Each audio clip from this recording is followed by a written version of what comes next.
Welcome back student. कैसे आप सभी? मेरे ख्याल से बहुत अच्छे होंगे। ज्ञानदीप के इस कार्यक्रम में सभी का स्वागत है।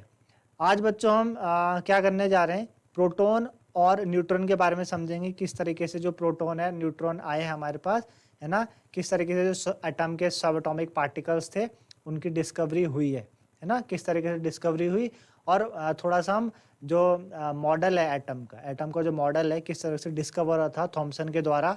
सबसे पहले थॉमसन थे जिन्होंने एटम का मॉडल प्रपोज किया था। उन्होंने बताया था जब सब atomic particle electron, proton, neutron हमारे पास आ गए उसके बाद। तो आज हम ये करने चाह रहे हैं। तो चलते हैं बच्चों स्मार्ट बोर्ड की तरफ और इसको और अच्छे से समझते हैं। Discovery of proton.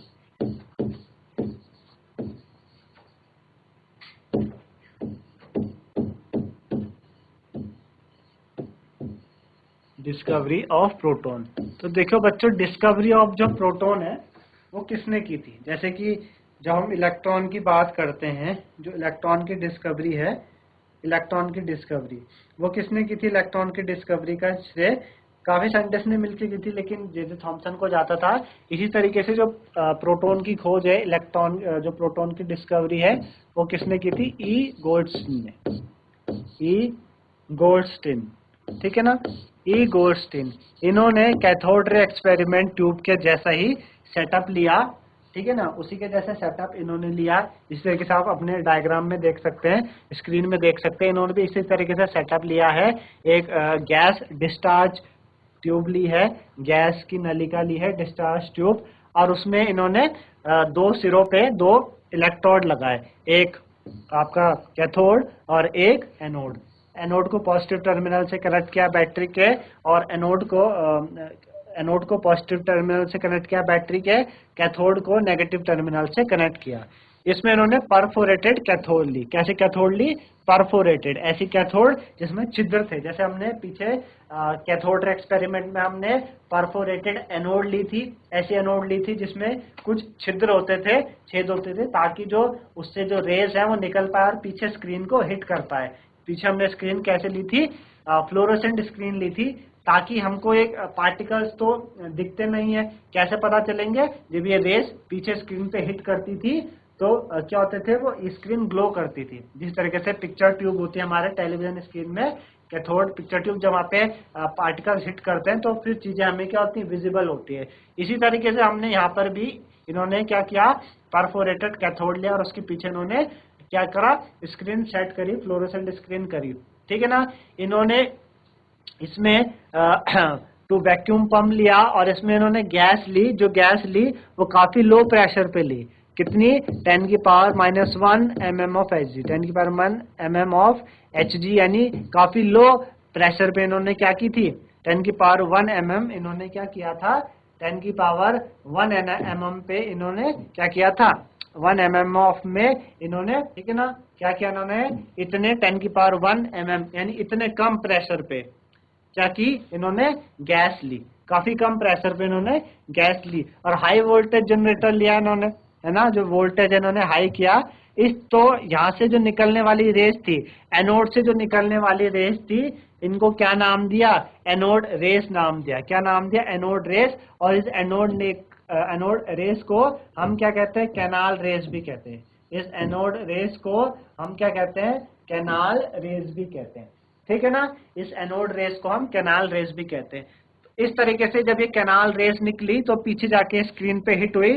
Perforated cathode जिसमें छिद्र से उससे घुसते हुए ये पीछे स्क्रीन पे हिट हुई, तो रेड कलर का आप इस तरीके से पीछे आप रेड कलर का ग्लो देख सकते हैं पीछे, है ना। तो यहाँ से हमें पता चला कि पॉजिटिव टर्मिनल से, पॉजिटिव एनोड से क्या हो रही है, कुछ गैस कुछ पार्टिकल्स निकल रहे हैं, कुछ रेस निकल रही है, तो पीछे जाके हिट हो रही है। इनको हमने एनोड रेस बोला या फिर कैनाल रेस बोला। अब इन रेस की कुछ क्या थे, इन रेस की कुछ गुण थे, जैसे कि कैथोड रेस के गुण थे, इसी तरीके से इनके भी गुण थे, ठीक है ना। इन कैनाल रेस के क्या थे, गुण थे। प्रॉपर्टीज क्या क्या थी इनकी, प्रॉपर्टीज ऑफ कैनाल रेस या एनोड रेस बोले आप, क्या क्या प्रॉपर्टीज थी इन कैनाल रेस, एनोड रेस की। तो क्या क्या था कि कैनाल किरणें धन आवेशित थी। जो कैनाल की किरणें थी वो कैसी थी, धन आवेशित, यानी they are positively charged, they are positively charge. कैसी थी वो? पॉजिटिवली चार्ज थी, ठीक है ना। वो कैसे थी वो? पॉजिटिवली चार्ज थी, ठीक है ना। इतना सभी को आया होगा कि एनोड से जो कैनाल रेस निकली या कलर रेस निकली, ये पॉजिटिव टर्मिनल से नेगेटिव टर्मिनल की तरफ जा रही थी। पीछे आप देख पाएंगे पॉजिटिव टर्मिनल से, देखिए पॉजिटिव टर्मिनल से होते हुए नेगेटिव टर्मिनल की तरफ जा रही। कैथोड रेस नेगेटिव टर्मिनल से होके पॉजिटिव की तरफ जा रही थी। तो कैनाल कितने धनावेशित थी, यानी पॉजिटिवली चार्ज थी। इनका सृजन गैसीय आयन से हो रहा था। जो गैसीय आयन थे उनसे हो रहा था। जो गैसेस आयन हमने इसमें लिए थे उनसे। देखिए हमने इसमें क्या की थी, वेरी लो प्रेशर में क्या थी, गैस ली थी। इस तरीके से हमारे पास सपोज ये कैथोड है और ये हमारे पास क्या है, एनोड है। तो इस तरीके से गैस के छोटे छोटे क्या थे, मॉलिक्यूल्स थे। गैस के क्या क्या थे, गैस के इस तरीके से क्या थे, मॉलिक्यूल्स थे, ठीक है ना। गैस के मॉलिक्यूल्स थे। अब हुआ क्या कि ये आयंस थे। कैसे थे, आयंस थे। तो इनमें बाहर क्या होते हैं, इलेक्ट्रॉन्स होते हैं। अब देखिए आयंस, आपको पता है ना आयंस का निर्माण कब होता है, सभी को पता है आयंस का निर्माण कब होता है। जैसे अगर मैं बोलूं कि आयंस आपके क्या होते हैं, पॉजिटिवली चार्ज होते हैं, नेगेटिवली चार्ज भी होते हैं, कैटायन या एनायन। तो जब भी कोई चीज लूज करता है, इलेक्ट्रॉन लूज करता है, तो आयन में कन्वर्ट हो जाता है। जैसे कि आप बोलो सोडियम आयन, तो सोडियम आयन को क्या लिखते हैं आप, सोडियम आयन को इस तरीके से लिखते हैं Na+, है ना। सोडियम आयन को इस तरीके से आप Na+ लिखते हैं। तो हुआ क्या कि जो इसमें गैसेस आयन थे, गैस के जो आयंस थे, उनसे क्या हुआ कि बाहर इनपे क्या इलेक्ट्रॉन ऐसे रिलीज होने लगे, है ना। इलेक्ट्रॉन ऐसे रिलीज होने लगे। अब इलेक्ट्रॉन नेगेटिवली चार्ज होते हैं, तो ये क्या करेंगे, नेगेटिवली चार्ज पॉजिटिव की तरफ भागेंगे। यानी किस तरफ भागेंगे, एनोड की तरफ भागेंगे। जो ऊपर इनमें इलेक्ट्रॉन थे वो किस तरफ जाना चाह रहे हैं, वो पॉजिटिव यानी एनोड की तरफ जाना चाहे। जब वो एनोड की तरफ जाना चाहेंगे तो जो आयंस है उनको किधर धकेलेंगे, पीछे कैथोड की तरफ। यानी जो आयंस तो क्या है, पॉजिटिव है। देख पा रहे होंगे आप, सर्कल में मैंने पॉजिटिव चार्ज बना रखा। तो ये पॉजिटिव किस तरफ धकेले जाएंगे, कैथोड की तरफ, इस तरफ धकेले जाएंगे। यानी नेगेटिव चार्ज, कैथोड नेगेटिव होता है, एनोड पॉजिटिव होता है, तो ये कैथोड की तरफ धकेले जाएंगे, है ना। तो इनका सृजन कहां से होता है, गैसेस आयन से हो रहा है। गैसेस आयन से इनका सृजन हो रहा है। धन आवेशित कण का द्रव्यमान उपस्थित गैस की प्रकृति पर बिल्कुल भी निर्भर नहीं करता। जो धन आवेशित कण का जो द्रव्यमान होता है वो उसमें उपस्थित जो गैस है उसकी प्रकृति पर ये क्या करता है, निर्भर नहीं करता। उसकी प्रकृति पर बिल्कुल भी निर्भर नहीं करेगा, ठीक है ना। सॉरी, उसकी प्रकृति पर निर्भर करेगा। जिस प्रकार की आप गैस लेंगे उसकी प्रकृति पर निर्भर करेगा। ये आपका हम अगले वाले पॉइंट से क्या करेंगे, इसको प्रूव करेंगे। देखिए हुआ क्या कि जब हमने इलेक्ट्रॉन के ऊपर जो आवेश होता है, विद्युत आवेश होता है, द्रव्यमान होता है, उसका जब हमने चार्ज निकाला E/m, तो वो डिफरेंट आ रहा था। हर गैस को लेने पे वो क्या आ रहा था, डिफरेंट आ रहा था। जैसे कि कैथोड रे के केस में सेम आ रहा था। हर किसी भी तरह की का आप इलेक्ट्रोड ले लें, किसी भी तरह की आप गैस ले लें, वहां पे सेम आ रहा था। लेकिन यहाँ पर इस कैनाल रेस के टाइम ऐसा सेम नहीं था। वो क्या कर रहा था, उस गैस की प्रकृति पर निर्भर कर, जिस प्रकार की आप गैस लेते हैं उस हिसाब से उसका E/m रेशियो यानी यानी इलेक्ट्रॉन का चार्ज अपॉन मास रेशियो उस हिसाब से आ रहा था। तो हुआ क्या कि हमने पहले अलग अलग प्रकार की गैस ली, तो विद्युतीय आवेश और द्रव्यमान के बीच का अनुपात यानी E/m का रेशियो जब सबसे कम आया तो वह सबसे हल्की गैस लेने पर आया। देखिए सबसे हल्की गैस लेने पे आया, सबसे लाइटेस्ट गैस लेने पे इनका जो रेशियो था, इनके बीच का रेशियो था, वह सबसे कम आया। इनके बीच का रेशियो सबसे कम कब आया, जब हमने लाइटेस्ट गैस ली, सबसे हल्की गैस ली, ठीक है ना।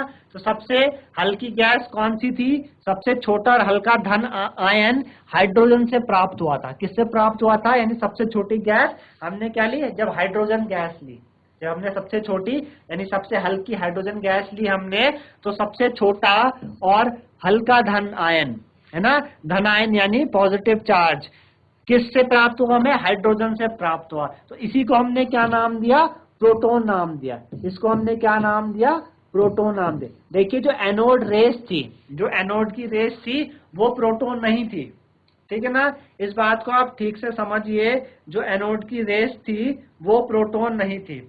Anode rays are not proton, ठीक है ना। एनोड की रेस प्रोटॉन नहीं होती।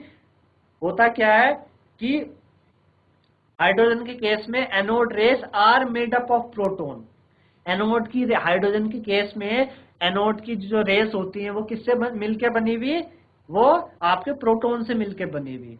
ठीक है ना, प्रोटॉन से मिलके बनी। तो सभी को समझ में आया होगा कि विद्युत आवेश और द्रव्यमान के बीच का जो अनुपात था, यानी चार्ज इस टू मास का जो रेशियो था, वो सबसे कम कब आया, जब हमने सबसे लाइटेस्ट गैस ली, जब हमने सबसे हल्की गैस ली। तो सबसे छोटा और हल्का धनायन कहाँ से प्राप्त हुआ, हमें हाइड्रोजन के गैस से प्राप्त हुआ, हाइड्रोजन के एटम से प्राप्त हुआ, है ना। हाइड्रोजन गैस लेने में हमें सबसे छोटा ये चीज प्राप्त हुई। तो यहाँ से हमने क्या कंक्लूजन निकाला, इससे जो प्राप्त हुआ था इसी को हमने क्या नाम दिया, हाइड्रोजन नाम दिया। ठीक है ना, क्योंकि हाइड्रोजन में क्या होता है, जब आप देखेंगे हाइड्रोजन का आगे आप चल के पढ़ेंगे, अभी तक आपने पढ़ा हुआ, हाइड्रोजन का एटॉमिक नंबर क्या होता है, 1 होता है। तो यानी उसके पास क्या है, एक प्रोटॉन है, और एक ही उसके पास क्या होता है, इलेक्ट्रॉन भी होता है। ठीक है ना। हाइड्रोजन को आप इस तरीके से देखते हैं कि इस तरीके से ये एनोड है, ये आपके पास इस तरीके से एनोड है, ये आपके पास कैथोड है। तो इस तरीके से इसके पास क्या होता है, एक ही प्रोटॉन होता है ना, एक ही प्रोटॉन होता है और एक ही क्या होता है, इलेक्ट्रॉन होता है। हाइड्रोजन के पास एक ही प्रोटॉन और एक ही इलेक्ट्रॉन होता है। तो यहाँ से ये बातें कैनाल रेस के प्रॉपर्टी से क्या हुई थी, हमें साबित हुई थी। तो हमें क्या कंक्लूजन निकाला, ये कंक्लूजन निकाला कि जो प्रोटॉन होता है, प्रोटॉन का इस यहाँ से जो सबसे छोटा और हल्का धनायन निकला, हाइड्रोजन से प्राप्त हुआ, इसे ही हम प्रोटॉन कहते हैं। ठीक है ना, इसे ही हम क्या कहते हैं, प्रोटॉन कहते हैं। आगे जाके मैं प्रोटॉन और इलेक्ट्रॉन और के बारे में आपको बताऊंगा, क्या चार्ज है, उनका क्या मास होता है, जैसे कि हमने इलेक्ट्रॉन के बारे में पढ़ा था। उससे आगे चलते हैं हम अपना अगला भाग पे, न्यूट्रॉन की खोज। ठीक है ना, न्यूट्रॉन की खोज। तो देखिए न्यूट्रॉन की खोज किसने की थी, न्यूट्रॉन की जो खोज थी वो आपके चैडविक ने की थी। किसने की थी, चैडविक एक साइंटिस्ट थे, उन्होंने क्या की थी, न्यूट्रॉन की खोज की थी। ठीक है ना, चैडविक, आपके जो डिस्कवरी हुई थी न्यूट्रॉन की, discovery of neutron, discovery of neutron किसने की थी, चैडविक। ठीक है, चैडविक ने की थी। तो चैडविक ने क्या किया, चैडविक ने आपके बेरिलियम की क्या, बेरिलियम एक मेटालिक एलिमेंट लिया, इस तरीके से इन्होंने बेरिलियम मेटालिक एलिमेंट की रॉड ली है, और इस पे इन्होंने अल्फा पार्टिकल्स को क्या किया, अल्फा पार्टिकल को स्मैश किया। आप देख पा रहे होंगे अपने फिगर में, अल्फा पार्टिकल रेस इन्होंने ऐसे इस पे स्मैश किया। ठीक है ना, जो रेडिएशन निकली that was released into another target, इन्होंने उस गैस को दूसरे टारगेट पे क्या करवाया, दूसरे टारगेट पे भी उसको हिट करवाया। यानी पीछे आप देख पा रहे हैं यहाँ पे पैराफिन वैक्स लगी है, इस पैराफिन वैक्स पे भी क्या करवाया, हिट कर रहा है। तो एक्सपेरिमेंट ने क्या रिजल्ट दिया, ये शो किया कि a collision with beryllium atom would relieve massive neutral particle. जब कोलिजन हुआ बेरिलियम एटम के साथ, जब इनका जो अल्फा पार्टिकल्स का जब कोलिजन हुआ बेरिलियम एटम के साथ, तो उससे क्या निकली, बहुत सारी न्यूट्रल पार्टिकल्स निकला, न्यूट्रल पार्टिकल्स निकला, जिन्हें चैडविक ने क्या नाम दिया, न्यूट्रॉन नाम दिया। ये देख पा रहे होंगे आपने, चैडविक ने उनको क्या नाम दिया, न्यूट्रॉन नाम दिया। क्या नाम दिया, न्यूट्रॉन नाम दिया। तो इस तरीके से न्यूट्रॉन की खोज भी होती है, डिस्कवरी ऑफ न्यूट्रॉन भी इस तरीके से हुई। ठीक है ना, आप सभी को समझ में आ रहा होगा कि पहले लेक्चर में हमने इलेक्ट्रॉन की खोज की थी, किस तरीके से इलेक्ट्रॉन की खोज हुई। अभी हमने यहाँ पे दो चीज पढ़ ली है, प्रोटॉन की खोज किस प्रकार हुई और न्यूट्रॉन की खोज किस प्रकार हुई। ठीक है ना, प्रोटॉन और न्यूट्रॉन की खोज किस प्रकार हुई। ठीक, इतना सभी को समझ में आया होगा।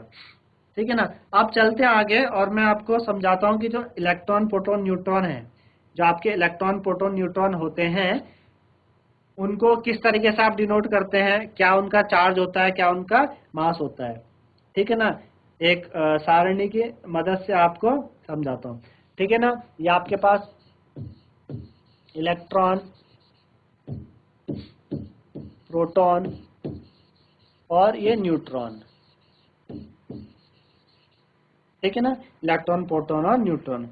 अच्छा, उससे पहले जो हमने अभी पढ़ा न्यूट्रॉन की खोज, न्यूट्रॉन में चलिए ये समझते हैं कि इलेक्ट्रॉन को कैसे दर्शाते हैं हम, स्मॉल ई से, प्रोटॉन को ऐसे p से, और न्यूट्रॉन को n से दर्शाते हैं, ठीक है ना, n से दर्शाते हैं।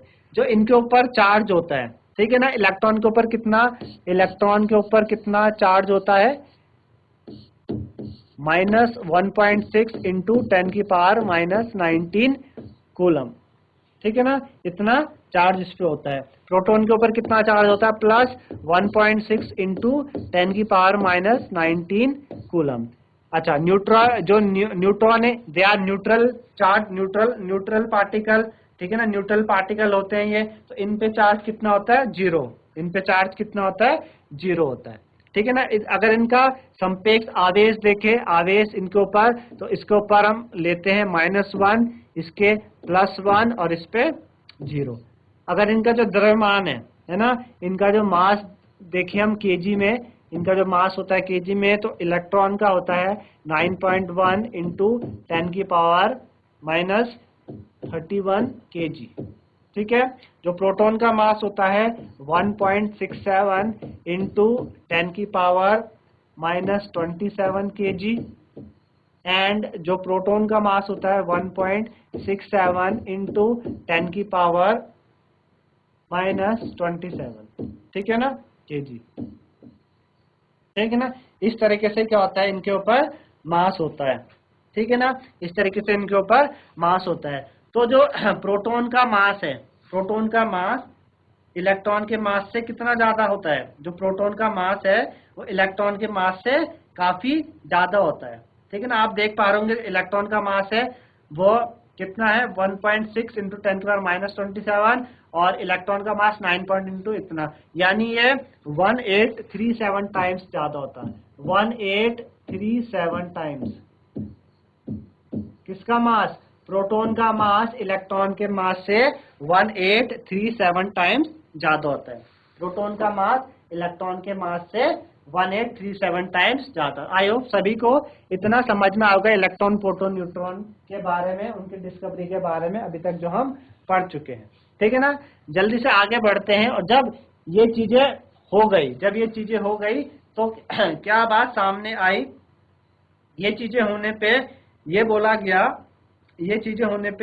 बोला गया कि चलिए सब चीज तो हमको प्राप्त हो गई, है ना, हमने क्या कर दी, सब चीज प्राप्त कर दी। पूर्व हमने देखा कि हमने इलेक्ट्रॉन की खोज की, सब एटॉमिक पार्टिकल की खोज की, लेकिन जब अब एटम की बारी आई कि आपने बोल दिया कि इलेक्ट्रॉन खोज हुआ है, प्रोटॉन की खोज हुई, और इलेक्ट्रॉन की खोज भी हो गई, न्यूट्रॉन की खोज भी हो गई, लेकिन इलेक्ट्रॉन, प्रोटॉन, न्यूट्रॉन है जो वो एटम में कहाँ पर है, यानी किसकी जरूरत पड़ी, हमें एटम के मॉडल की जरूरत पड़ी, ठीक है ना, एटम की मॉडल की जरूरत पड़ी कि जो एटम होता है उसका मॉडल किस प्रकार से।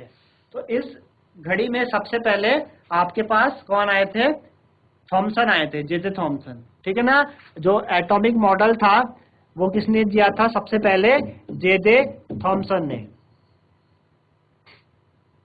जे थॉमसन ने सबसे पहला अपना एटॉमिक मॉडल दिया था एटम के बारे में। देखियो आगे जाके फेल हुआ, लेकिन जो main breakthrough other scientist को मिला वो यहीं से मिला कि किस तरीके से एटम का मॉडल हो सकता है, और इनके लिए इनको नोबेल प्राइज भी 1996 में भौतिकी में इनको नोबेल प्राइज भी इसके सम्मानित किया गया था।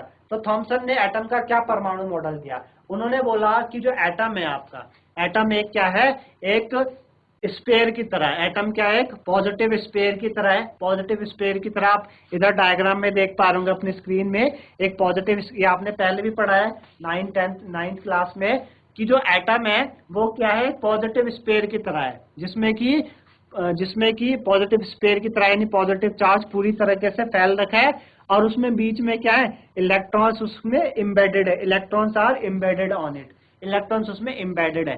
जैसे कि आप इन्होंने इसको वाटरमेलन या प्लम पुडिंग मॉडल भी कहा था। जैसे वाटरमेलन होता है, इस तरह से तरबूज होता है, तो जो लाल वाला पार्ट है, इसका लाल वाला पार्ट, ये पॉजिटिव चार्ज है, पूरा का पूरा जो लाल वाला पार्ट है ये क्या है, पॉजिटिव चार्ज है। और उसके अंदर आप ये देख पा रहे होंगे छोटे छोटे काले काले बीज, उन्होंने उसको क्या नाम दिया कि इलेक्ट्रॉन है। इसी तरीके से उन्होंने प्लम पुडिंग मॉडल बोला कि जैसे आप देखते हैं खीर होती है ना, खीर होती है, तो खीर में जो व्हाइट व्हाइट पार्ट है, दूध वाला पार्ट, वो क्या कहलाता है? Positive sphere, positive charge. और उसमें जो अगर आप ड्राई फ्रूट्स, काजू, किशमिश और बादाम डालेंगे, वो क्या होता है? वो आपके इलेक्ट्रॉन्स होते हैं। तो इस तरीके से इन्होंने, थॉमसन ने अपना एटॉमिक मॉडल दिया था, जिसको बहुत ही सराहा गया था, लेकिन आगे जाके ये कुछ शर्तें पूरी नहीं कर पाया तो फेल हुआ। लेकिन फिर भी ये एक ऐतिहासिक मूवमेंट था अदर साइंटिस्ट के लिए, इससे और आगे लेके जाने के लिए, ठीक है ना। तो इन्होंने क्या क्या बातें बोली कि परमाणु एक समान आवेशित गोला है। क्या है? एक स्पेयर है। क्या है? एक आवेशित गोला, एक स्पेयर है, जिस पर धन आवेश समान रूप से वितरित है, कि पूरे में क्या है? पॉजिटिव स्पेयर है, पूरे के पूरे में पॉजिटिव स्पेयर है। इसके ऊपर इलेक्ट्रॉन स्थित होते हैं। क्या होते हैं इसके ऊपर? इलेक्ट्रॉन्स एम्बेडेड है, electrons are embedded on it, electrons स्थित है उसके ऊपर, ठीक है ना।